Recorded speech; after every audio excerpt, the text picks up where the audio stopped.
السلام علیکم و رحمت الله و برکاته. علیکم السلام و رحمت الله و برکاته. شبتون بخیر آقای انصاری گل. سلامت باشید. بفرمایید.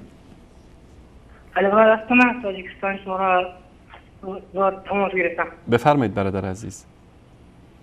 من واقعا تشکر میکنم از برنامه خوب شما. برنامه شما بهترین است، زیرا که من کمی که بود مثال گذشته از قرآن کمی فاصله گرفته بودم با برنامه های شما، با دیدن برنامه های شما که برای حفظ قرآن کریم اعلام حج رفتن کردید. این شوق مرا زیادتر کرد و من باز دوباره قرآن را به دست آوردم. الحمدلله. الحمدلله. شکر خدا.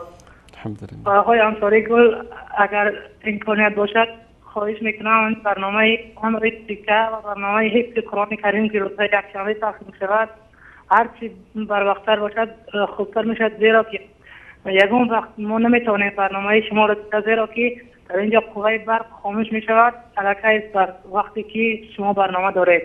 پرسش پاسخ هم چنین، یعنی دیدیم که معلومات پاکستان از برنامه شما درست کمی میمونند. خواهش میکنم برنامه ها را کم زیاد بر وقت میکرده. انشالله در این مورد انشالله ما با دوستانمون در اداره شبکه مشوره خواهیم کرد. تشکر برادر عزیز. و سلام ما را رسانید با جناب مجیب الرحمن انصاری و با سلیمانی و عبدالرحمن فاطمی ایجاد. علیکم و علیهم السلام. زنده باشید برادر عزیز.